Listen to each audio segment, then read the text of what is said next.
South African Touring Car Championship action now on track with the Supacup category. And at the home of Volkswagen Motorsport, Julian van der Walt is going to be hard-pressed to keep up that dominance he found at the Supacup circuit. Brad Limburg joins up now with Saud Variawa in the Supacup in Toyotas. And nice to see Michael Steven back down at WCT helping out with some of the preparation. That's certainly a good man to have in your stable as we go to battle yet again in the South African Touring Cars. Qualifying is very important, and there's a couple of teams that will be working hard to try and stay ahead of the individual drivers. Not always easy to be out there on your own. As you can see, when you've got a teammate, you're trying to use it. Unfortunately, Schofield certainly not doing that as he parked on the sideline in the Fly Sapphire car.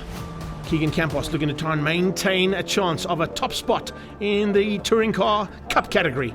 And I can tell you something, that's not going to be easy. Let's have a look and see how they qualified. It is Van der Walt who's on pole position ahead of Saud Variawa in the Toyota. Then Robert Volk in the BMW beats out Michael van Rooyen.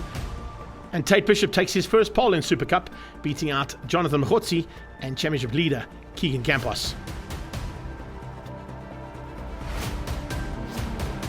A good start there for the Volkswagen man, Julian van der Walt, putting it on pole position and getting himself the money from the Dunlop Award for pole position.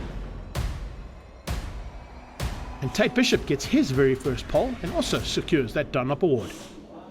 Let's catch up now with Tate Bishop. Just went out there, tried to do my best.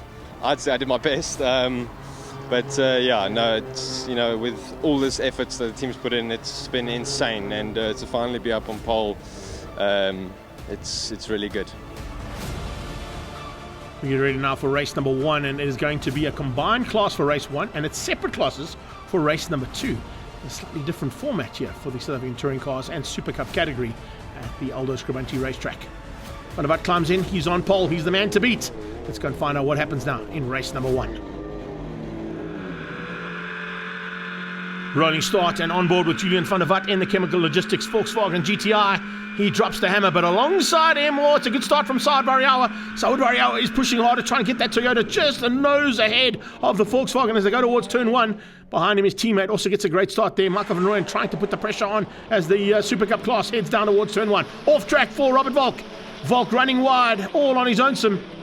Slots right to the back, right behind his teammate as the Supacup class heads into the S's for the first time. Is it Tate Bishop who hangs on to the lead? No, he's under big pressure, and it's coming from side-by-side action there from Mkhotsi. We're on board here with Keegan giving us a great... Oh, Keegan getting a tap. Keegan gets a little tap there on the inside as he heads towards a very short kink and then into the very fast right-hand hanger. He's been able to just squeeze through there for third place, but look at the pressure being applied from Mkhotsi's point of view on Tate Bishop. Bishop comes straight across the circuit, blocks that line. He's not going to give this up without a huge fight. Visser coming through in the background. Look at that. Oh, brilliant stuff from him. And Visser is looking for a way to squeeze through there on Campos. Behind that, they're lining up, and it is Brad Liebenberg in the Toyota, side by side with Jason Campos. Oh, you don't want to turn your eyes away from the circuit. Campos getting a touch again, this time Keegan. And some touching between Visser and his brother just ahead as we see Jason getting a tag. Oh, there is non-stop action here on this first lap coming out of the Supacup class. Jason Campos slots in behind his brother now as Visser's been able to squeeze through there. Charles Visser just finds his way ahead of Keegan Campos back to the front end of the touring car category, and the top two getting away ever so slightly. It's Variawa putting the pressure onto Van der Walt. He's hanging on for now. Van Rooyen in third place. We're on board with Pretorius, slightly further back in the pack, but Anthony Pretorius has certainly got a huge amount of work to do now to close in on the hatches just ahead of him. He's a very fast and very capable young driver, and he's got better and better every single time he's climbed behind the wheel of that OMP and bucket disc racing machine that he's in at the moment. That Toyota Corolla is very fast, and with him behind the wheel, he's starting to close that gap down now on Van Rooyen. Natyam Samanga is pushed in and looks like we've lost the Saud Variawa car. Variawa's gone missing. That was Nati in second. Variawa's had a problem somewhere on track, and that is huge. Oh, speaking of problems on track, that's Visser out of shape across the grass. Is that going to be Campos getting through? Yes, it is. And both Camposes get through as Visser went a little bit haywire into that very tricky S-bend. Let's have a look at it from Keegan Campos' point of view. Here we go. He puts the wheel on the outside. There he tries to catch it. He does catch it, but he slots straight across onto the grass. Campos comes across, takes the normal racing line. His brother follows through, and Charles Visser will have to tuck in behind the two of them as they head towards the top end of the circuit. Julian van der Walt continues to lead out the touring car class, but it is Natyam Samanga who is all over the back of him, looking for a way through. We're on board with van der Walt as they cross the line and complete another lap in action. These cars are so evenly matched, but Natyam Samanga wants by, and he wants by big time. He is putting huge pressure onto Julian van der Walt down into turn 1, and he's through. Oh, but he's got too hot. Way too hot into turn 1. Van der Walt saw that, rolled out slightly. Msimanga's coming across. He's going to try and come back on the line. Oh, and he's tagged Pretorius. Pretorius gets tagged by Msimanga as he comes back on circuit. Anthony Pretorius had nowhere to go there. Natia Msimanga tried to hang on to it. Let's have a look at it from Pretorius' point of view. You can see he thinks he's through, and he was literally by the skin of his teeth, but then that last skin caught him out, and he's not happy. Tagged there by the return of the car that spun out in turn 1. Van der Walt now all on his own. Van Rooyen in second place. No worries at all for him. Both of them staying out of the trouble that happened just behind them as they head towards the checkered flag. It's Julian van der Walt who takes a hometown victory there for Volkswagen in the GTI. Tate Bishop has hung on as well. He's gone from his first pole to his first victory. And Machotsi had a big amount of pressure early on, but just not enough to keep out Tate Bishop and his first win in Supacup. The angry racing car takes the victory ahead of Jonathan Machotsi, and his dad Tim and Lee Thompson are happy with that. That's for sure. Great driving there from the Supacup and touring cars, with Van der Walt taking the victory in the touring cars ahead of Michael van Rooyen. Saud Variau eventually securing third place ahead of Vulcan Schofield, and Tate Bishop wins out over Machotsi and Campos in the Supacup category.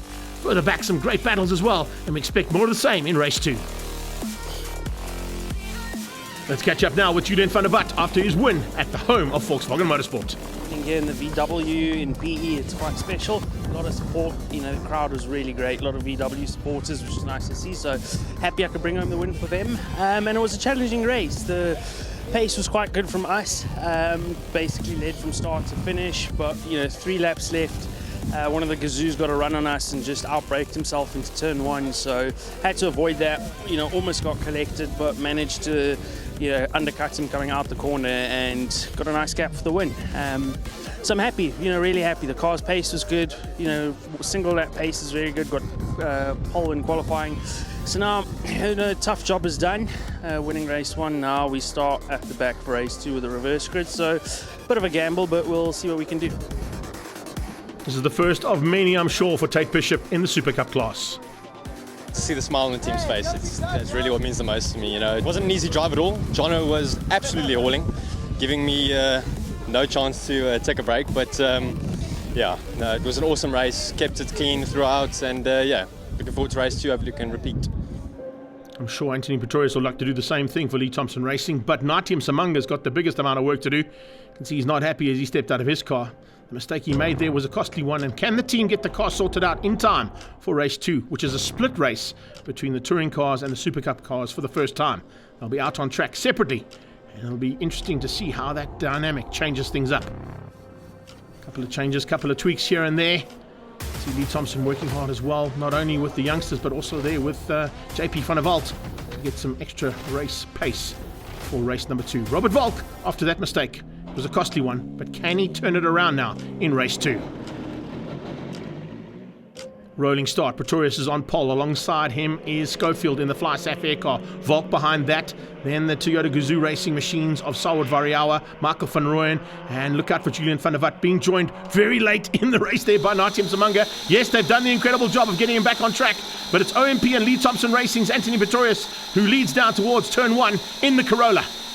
And that Corolla has got some great turner pace, particularly here. The 2BM slot in second, and is it third? No, not quite there for Schofield. He looks like he gets outgunned by 1, 2, 3, all 4. Well, it would have been all 4, but all 3 Toyotas and the Volkswagen squeezing Andrew Schofield out there as they went into the S's. So the Fly Sapphire car unfortunately dropping to the back of the pack, and that second BMW, and he's still getting used to it. Once he's used to it, he's going to be right up there and fighting hard, as well as what his teammate is doing right now for second place. He's looking for first as they head towards the hairpin, but Pretorius keeps him honest and shuts the door firmly in his face. Nice move there from Van Rooyen. He's got through and ahead of Saud Variau, and looks like Natia Msimanga might have squeezed through there as well. Variau's had a bit of a nightmare weekend. It hasn't gone according to plan there for the champion, and the reigning champion is having a tough start to the season to try and retain that number 1 plate. Pretorius out front. Volk is on his tail. Big pressure coming from Nati on the back end of Michael van Rooyen. Van Rooyen is soaking that pressure up, and by that, they're getting away ever so slightly from Saud. Saud is also keeping out race 1 winner. Have a look at this, up close and personal here between Saud Variau and Schofield, and that's the reason why Schofield, I think, ran slightly wide out of that first turn. Yes, he got a little tag there from Saud Variau, and it forced him onto the marbles, and look at the rubbish that gets kicked up by those cars and the diffusers as they go through there. So apologies there. It wasn't all Andrew Schofield who made the mistake into turn 1. He was helped out ever so slightly. Change up for second. Volk dives through, gets ahead and moves the BMW back up into second place. So a bit of chopping and changing there between himself and Van Rooyen. Michael Van Rooyen fighting hard there with Robert Volk. How many times have we seen that in the past? That battle's raged for a couple of seasons. And looks like another battle about to start raging between the two teammates. Naitium Zamanga's damaged car seems to have some serious pace here. And Michael Van Rooyen is battling to stay with his teammate. They are literally wing mirror to wing mirror as they cross that finish line with 3 laps to go. Brilliant bit of effort there from the team to get the car all sorted out. But is it going to be Van Rooyen on the inside line? It is, who will hang on and just keep out Naitium Zamanga for that 3 spot. Behind that, it's Julian van der Walt, who still has not found a way through there on Sauer Variawa for 5 and 6th place at the moment. So it's just battles all the way through. Anthony Pretorius, though, has just disappeared. We haven't really seen much of him because he's that far ahead. Look at the gap he's got there, just in the background of the shot. And here we go in the foreground, ahead of Robert Volk. That is a multiple touring car champion on his tail, and Anthony Pretorius, one of the rookies of this category, although he's been involved for a couple of seasons, he's still pretty much a rookie in terms of his abilities and experience in that car. He's leading this race and potentially going to take the victory. Here they come through the big sweeper. And this time Julian van der Walt is not having it all his own way. The first race at the front end, he was a difficult man to beat, but he said himself in the interview, it's not easy to come through this pack. And usually they'd be looking at this stage for a possibility of catching the back end of the Supacup class to try and help them out. There's no Supacup cars on track at the moment, so it's mano a mano out there for this final lap. The man of the moment, though, is certainly in that South African touring car and Lee Thompson racing machine.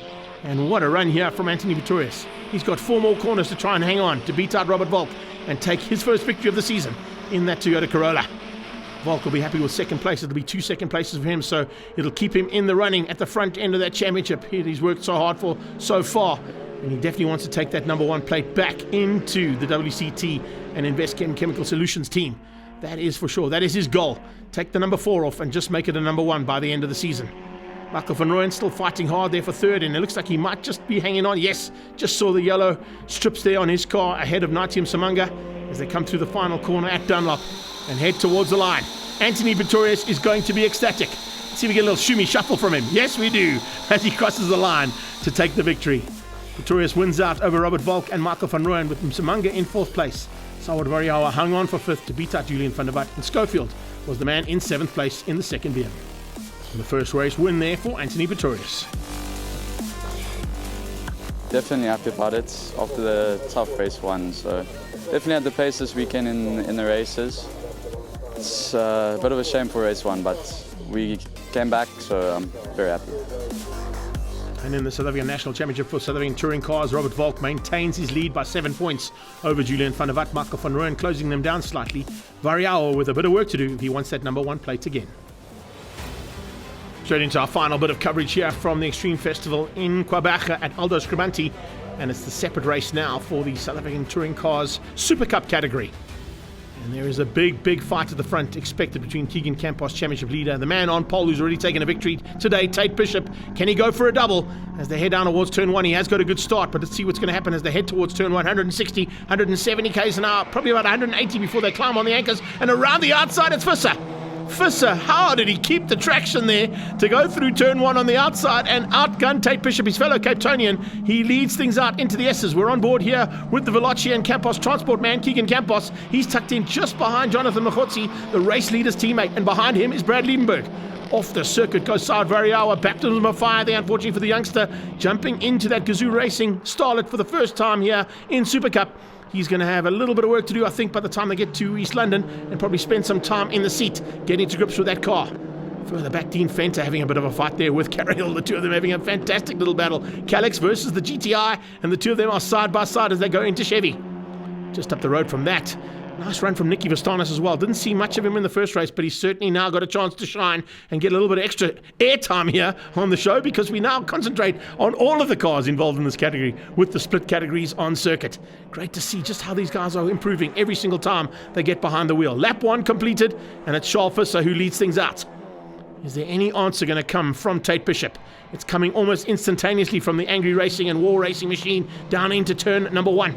Oh, Tate Bishop means business. Ooh, here we go. Machotsi and Campos at it again. Machotsi's on the inside line, Campos on the outside. He hangs onto the inside for the second part of the S's, which might be able to squeeze him through. Oh, he goes on the grass.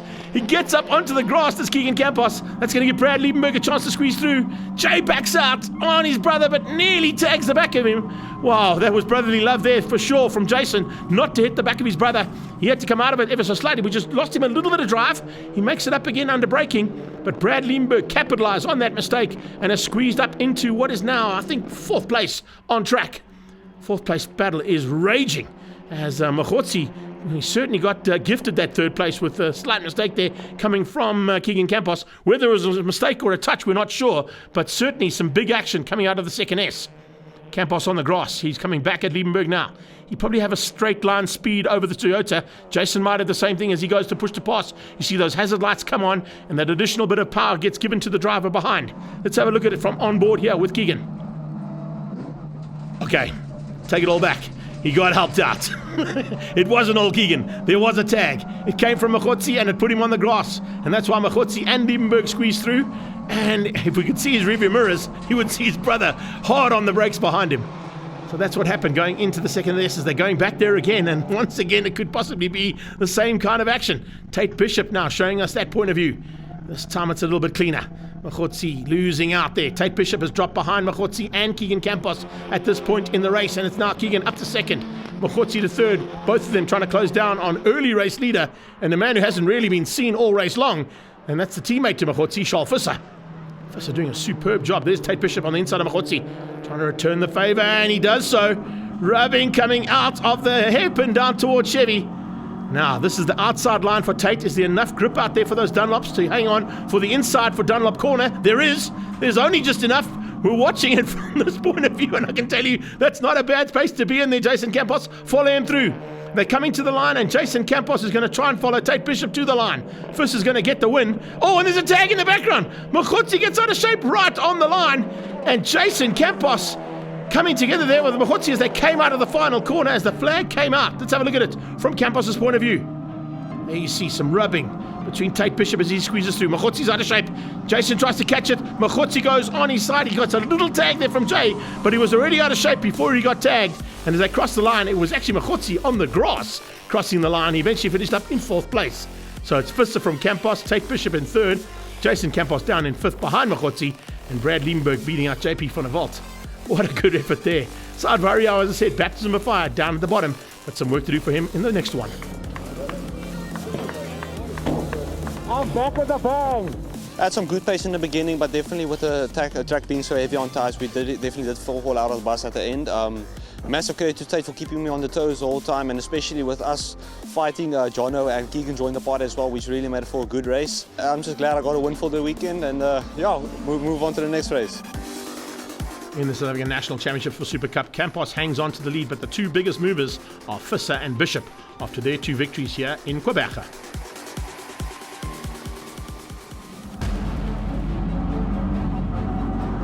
That's why we professional race car drivers.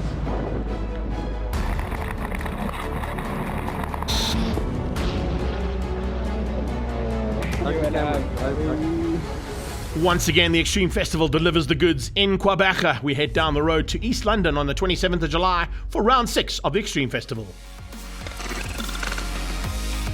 All this Extreme Festival action is proudly brought to you by Astron Energy, Volkswagen Motorsport, Dunlop Tires, and InvestChem Chemical Logistics.